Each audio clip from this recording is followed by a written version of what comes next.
What if I told you that the men who saved the American Revolution were the same men America refused to call human?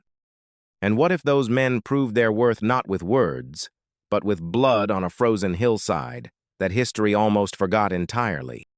I want to tell you about something that happened in the winter of 1777 that most history books skip right past.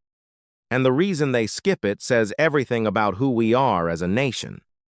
The most dangerous enemy facing the Continental Army that winter was not the British. It was the cold. At Valley Forge, Pennsylvania, the Army was not losing a battle. It was losing itself.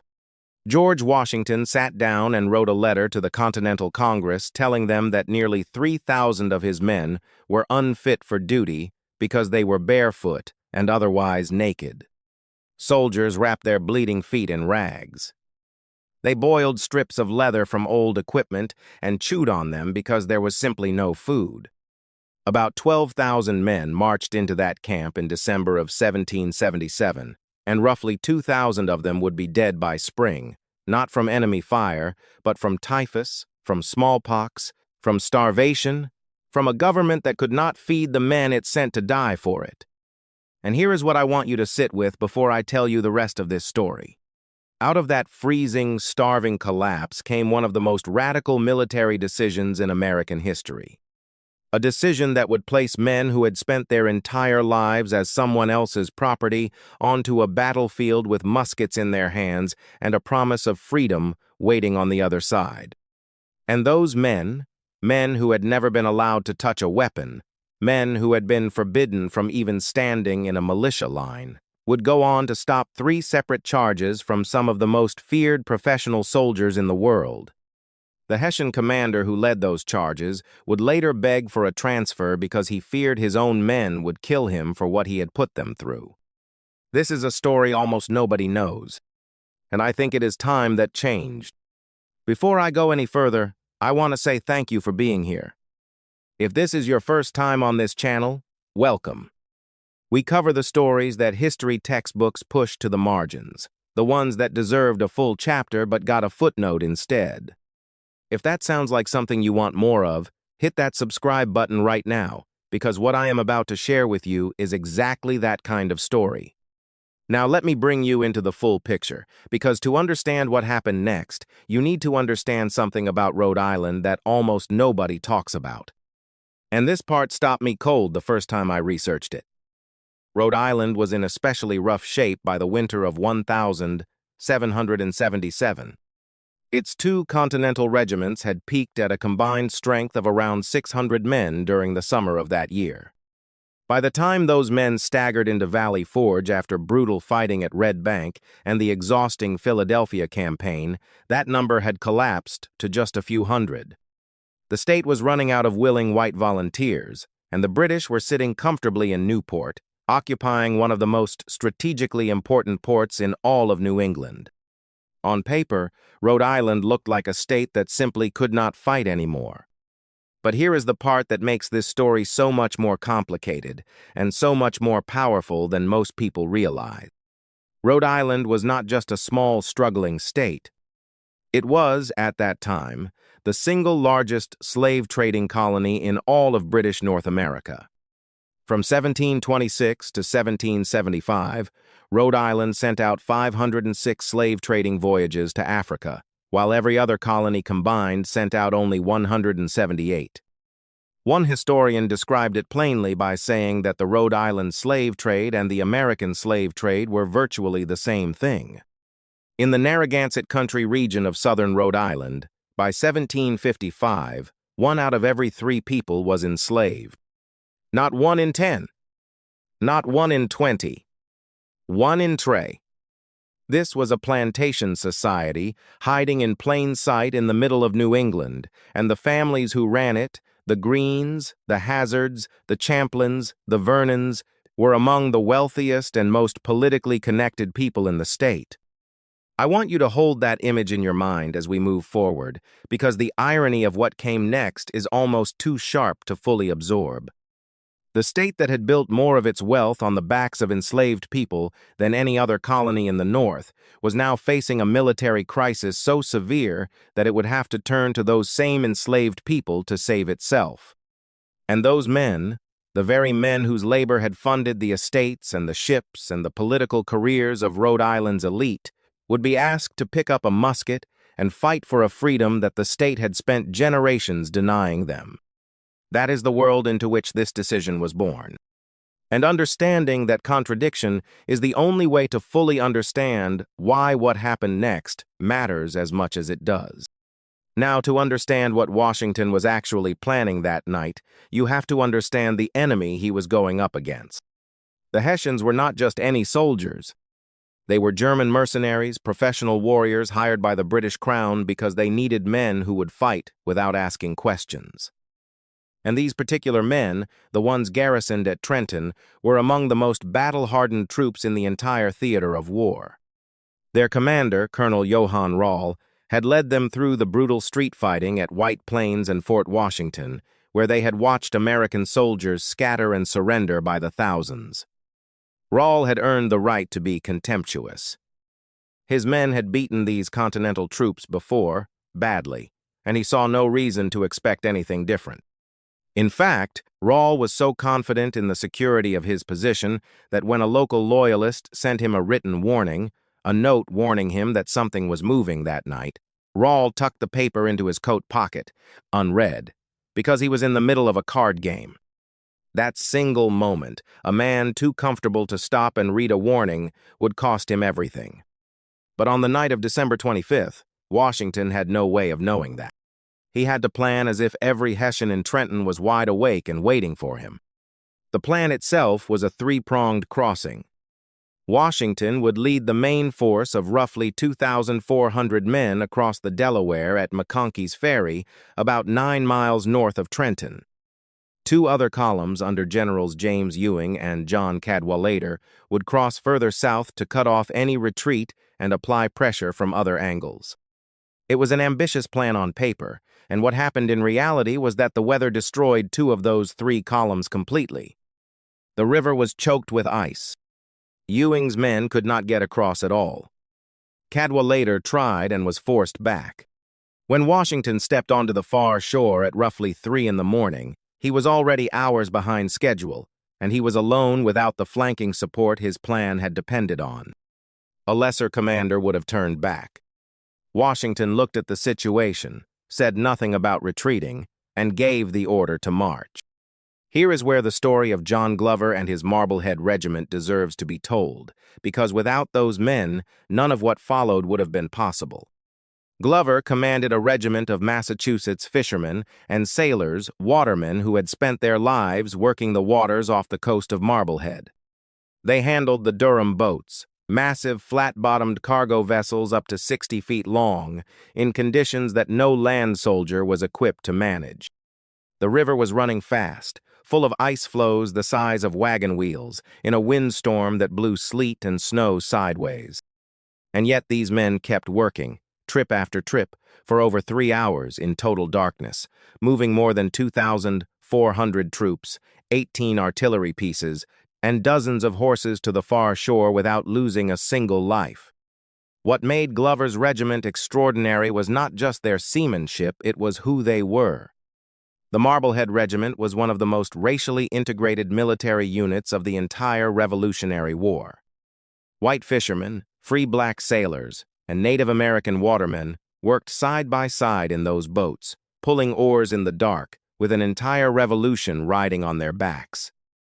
Decades later, when the painter Emanuel Lutze captured that crossing on canvas, he made a point of placing those faces in the frame because he understood what that night truly meant. By 4 in the morning, every man was across. The plan had not survived contact with the river, but the army had. And now, in darkness and freezing cold, with 9 miles of open road between them and their objective, Washington rode to the front and pointed south. They arrived on the outskirts of Trenton at roughly 8 in the morning, nearly 3 hours behind schedule, in a storm that had not let up for a single moment. The men were soaked through. Some had marched those 9 miles with rags tied around their feet because they had no shoes left. The temperature had dropped far below freezing, and at least 2 soldiers would die of exposure during that march, collapsing on the road and never getting back up. Washington knew the element of surprise that he had counted on was likely gone.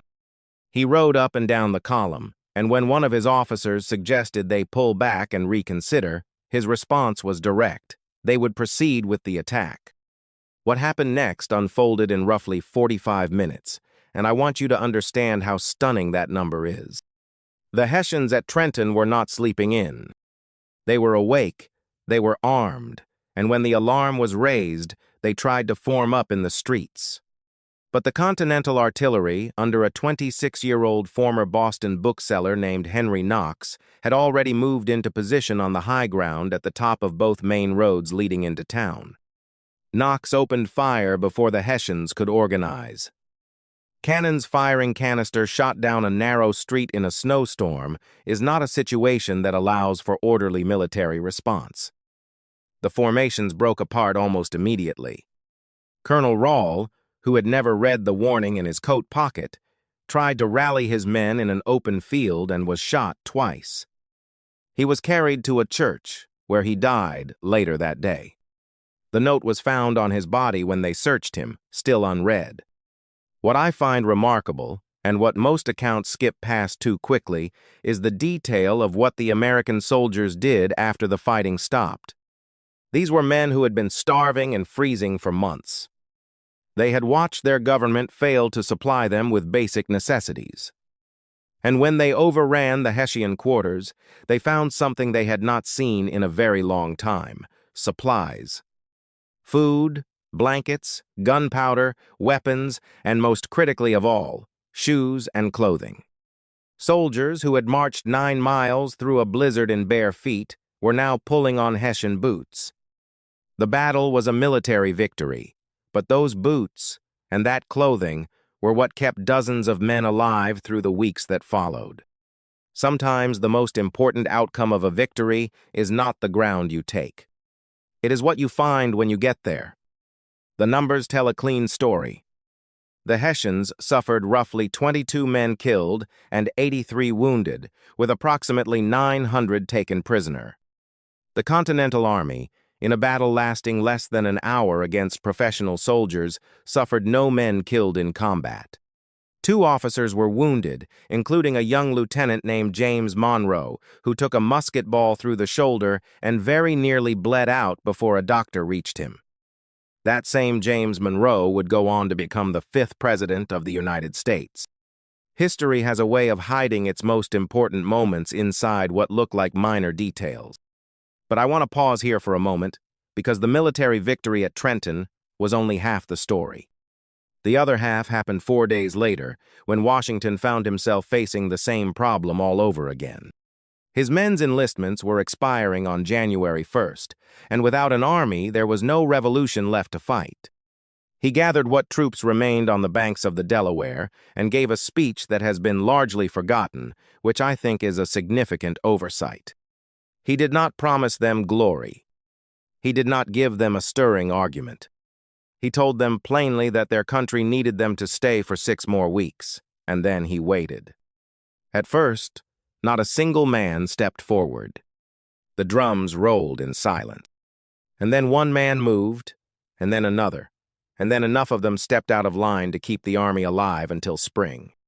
A Philadelphia financier named Robert Morris had quietly raised enough personal funds to offer each man a $10 bonus for re-enlisting. Without Morris, the speech would have been just words. With him, it was enough. 10 days after Trenton, Washington struck again at Princeton, this time riding his horse directly into the line of British fire to rally troops who were about to break and run, exposing himself to volleys at point-blank range until the line steadied and held. There is a painting that I want you to think about as we come to the end of this story. In 1851, a German-American artist named Emanuel Leutze finished a massive canvas that he called Washington Crossing the Delaware. He painted it in Germany, not in America, and that detail matters more than most people realize. Lotze was watching the revolutions of 1848 collapse across Europe, one by one, as kings and emperors crushed the movements that had tried to rise up in the name of liberty. He painted that scene of Washington in a boat, in a storm, pushing toward an impossible objective, because he wanted to remind Europeans that there had once been a revolution that did not fail. The painting traveled to New York and caused a sensation unlike anything the American public had seen. People lined up for hours to stand in front of it.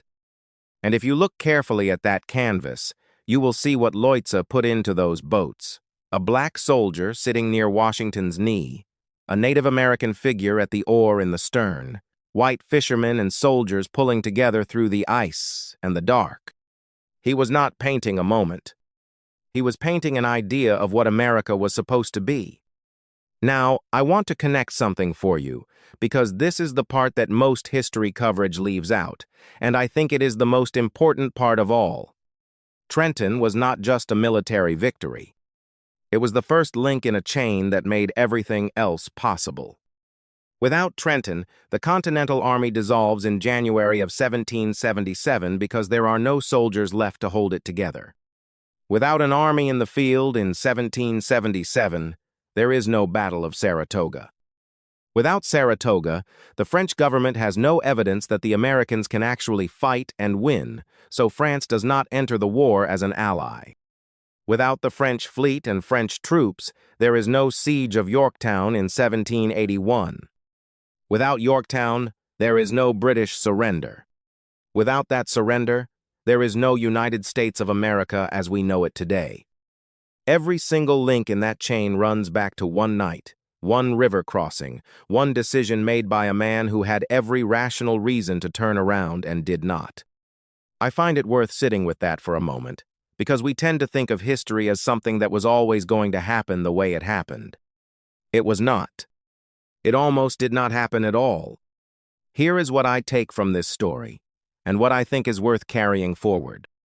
The greatest leaders I have studied in history were almost never the ones who had the best plan. They were the ones who refused to let the death of a plan become the death of a purpose. Washington's plan that night failed in almost every way a plan can fail. The weather was wrong, the timing was wrong, the supporting columns never crossed, and his army arrived hours late and half frozen. None of that changed the objective. None of that changed his answer to the question that actually matters. Is this still worth doing? He looked at what he had left and said yes, and then he moved. That is not a lesson from 1776. That is a lesson for any person who has ever stood in the middle of something that is not going the way they planned and had to decide whether to keep going. If this story resonated with you the way it does with me every single time I come back to it, I would genuinely love to hear from you in the comments below.